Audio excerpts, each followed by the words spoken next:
মানুষের উলঙ্গ ছবি মহাকাশে পাঠাতে চায় NASA. NASA could soon send pictures of naked humans. সম্প্রতি যুক্তরাষ্ট্রের মহাকাশ গবেষণা কেন্দ্র নাসা তারা ঘোষণা করেছে যে তারা মহাকাশের অদূরে মানুষের নগ্ন ছবি পাঠিয়ে দিতে চায়, যাতে এলিয়েনরা এই নগ্ন ছবি দেখে আকৃষ্ট হয়ে মানুষের সাথে কমিউনিকেট করার চেষ্টা করে। এই কাজের উদ্দেশ্য হচ্ছে এলিয়েন সম্পর্কে সুস্পষ্ট ধারণা পাওয়া। প্রিয় দর্শক, আমরা জানি যে এখন পর্যন্ত বিজ্ঞানীরা গ্যালাক্সি, মহাকাশ, সৌরজগৎ সম্পর্কে বিভিন্ন তথ্য উপাত্ত জড়ো করতে পারলেও ভিন্ন গ্রহে কোনো প্রাণ আছে বা প্রাণী আছে এমন কোনো তথ্য উপাত্ত তারা স্পষ্টভাবে মানুষকে দিতে পারেনি। সাধারণত আমরা হলিউডের চলচ্চিত্রগুলোতে এমন সব গল্প দেখে থাকি যেখানে দেখা যায় উন্নত প্রজাতির এলিয়েনরা বা ভিন গ্রহের প্রাণীরা পৃথিবীতে আক্রমণ করে এবং সর্বত্র বিপর্যয় সৃষ্টি করে, এবং এই সিনেমাগুলোতে দেখানো হয় মানুষ এই সকল ভিন গ্রহের প্রাণী তথা এলিয়েনদের প্রযুক্তির কাছে অসহায়। তারা ভিন গ্রহ থেকে এসে উন্নত প্রযুক্তির অস্ত্রশস্ত্র দিয়ে পুরো পৃথিবীকে কব্জা করে ফেলছে, আর মানবজাতি ধ্বংসের কাছাকাছি চলে গিয়েছে। অথচ পবিত্র কোরআনে আল্লাহ তাআলা বলেছেন সৃষ্টির সেরা জীব মানুষ, অর্থাৎ আশরাফুল মাখলুকাত মানুষ। তো যাই হোক, এলিয়েন সম্পর্কে যদি আমরা কোরআন থেকে কোনো স্পষ্ট ধারণা পাই তাহলে সেটাই সবচেয়ে অথেন্টিক হবে, এতে কোনো সন্দেহ নেই। কারণ বিজ্ঞান এলিয়েন সম্পর্কে কোনো স্পষ্ট ধারণা আজ পর্যন্ত দিতে পারেনি। প্রিয় দর্শক, আমরা এই ভিডিওতে কোরআন থেকে জানার চেষ্টা করব যে এলিয়েন বা ভিন গ্রহের প্রাণী তারা কতটা বুদ্ধিমত্তা সম্পন্ন, তাদের ব্যাপারে কোরআন কি বলছে, তারা কোথায় বসবাস করে, তাদেরকে কোথায় গেলে খুঁজে পাবো, বা তারা আমাদের জন্য হুমকি কিনা। প্রিয় দর্শক, পবিত্র কোরআনের সূরা নিসার আয়াত নম্বর 131, 132 এবং 133-এ আল্লাহ তাআলা বলেন যে আসমান ও জমিনে যা কিছু আছে সবই আমার। হে নবী, আপনার পূর্ববর্তী সকল নবীগণ এবং আপনার কাছেও আমি এই মর্মে ওহী প্রেরণ করেছি যে তোমরা আল্লাহকে ভয় করো, আর যদি তোমরা কুফরি করো তাহলে তোমরা জেনে রাখো যা কিছু আসমানে রয়েছে এবং যা কিছু আছে জমিনে সব কিছু আল্লাহ তাআলারই, এবং তিনি কারো মুখাপেক্ষী নন। আল্লাহ বলছেন, যদি তোমরা নাফরমানি করো এবং আল্লাহর অবাধ্য হও তাহলে জেনে রাখো তোমরা আল্লাহর আযাব থেকে পালাতে পারবে না।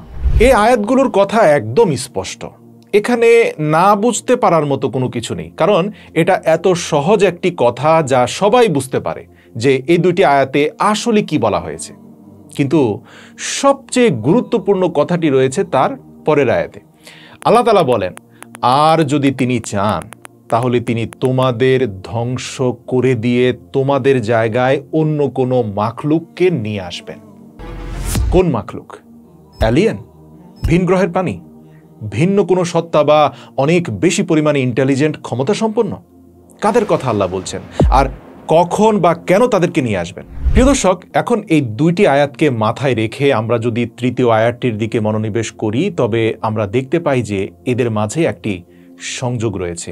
এই তৃতীয় আয়াতটিতে সবচেয়ে গুরুত্বপূর্ণ যে বিষয়টির দিকে আমাদের দৃষ্টি দিতে হবে তা হচ্ছে এই আয়াতে আল্লাহ তাআলা বলছেন, হে মানুষরা, অর্থাৎ হে মুসলিম, অমুসলিম, নাস্তিক, আস্তিক, মানে সোজা মানব জাতি, আল্লাহ বলছেন যদি আল্লাহ চান তাহলে তিনি আমাদের সকলকে ধ্বংস করে দিয়ে আমাদের জায়গায় নতুন কোনো মাখলুককে আনতে পারেন।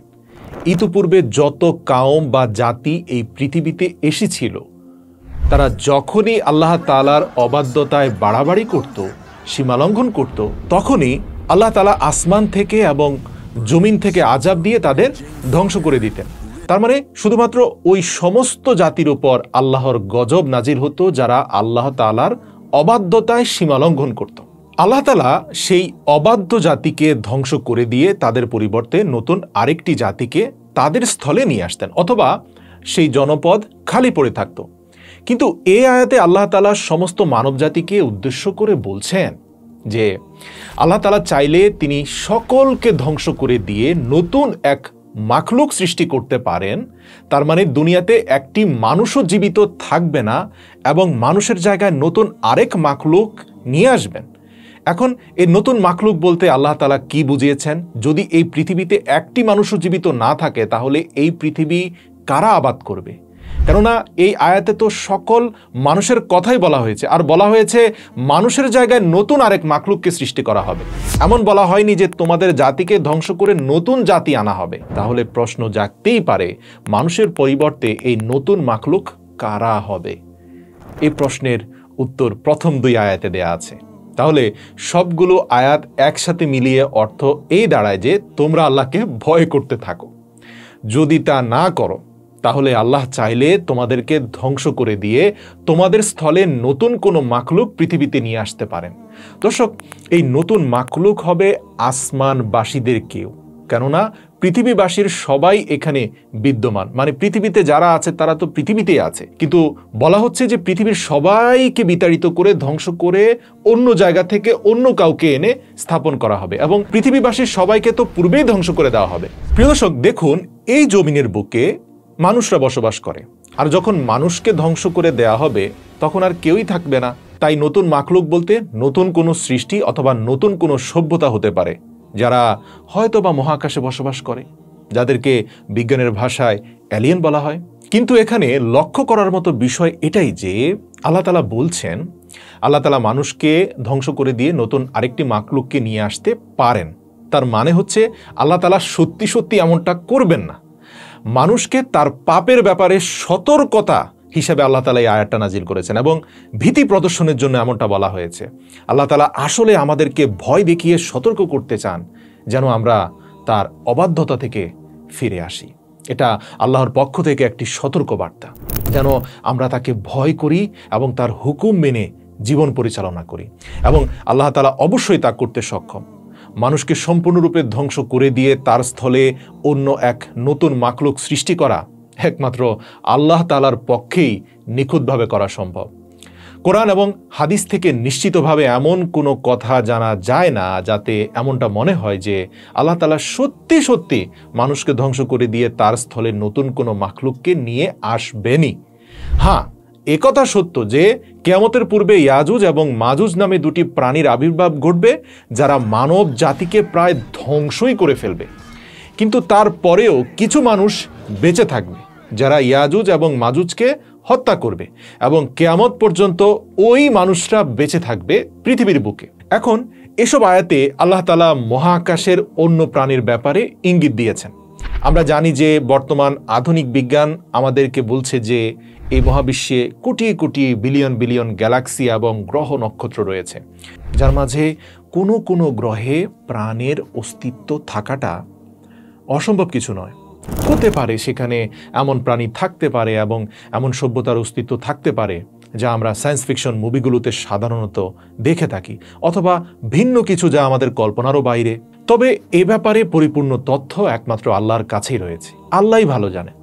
সূরা নিসার এই 3টি আয়াতে আল্লাহ তাআলা আমাদেরকে সে কথাই বোঝানোর চেষ্টা করেছেন। হাদিসে আল্লাহ রাসূল সাল্লাল্লাহু আলাইহি সাল্লাম বলেছেন, জ্ঞান হচ্ছে মুমিনদের জন্য হারানো গুপ্তধন। জ্ঞান যেখানেই পাওয়া যায় তা সংগ্রহ করো।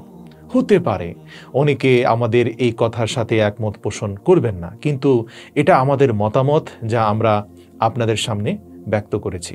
কেননা বিজ্ঞানীরা বলছেন তারা কেবলমাত্র মহাবিশ্বের 5% আবিষ্কার করতে পেরেছেন। এই 5% এর মাঝে 300 থেকে 500 বিলিয়ন নক্ষত্র এবং গ্যালাক্সি রয়েছে। অতএব এই 5% অথবা বাকি 95%তে অন্যান্য মাখলুক থাকাটা মোটেও অসম্ভব কিছু নয়। যেখানে কোনো একটি গ্রহের কোনো প্রাণী আল্লাহ তাআলার অবাধ্যতার কারণে শাস্তিস্বরূপ অন্য গ্রহের প্রাণী দ্বারা আক্রমণের শিকার যদি হয়েও থাকে, এটাও অসম্ভব কিছু না। আল্লাহ ভালো জানেন এমনটা হতেও পারে, নাও হতে পারে।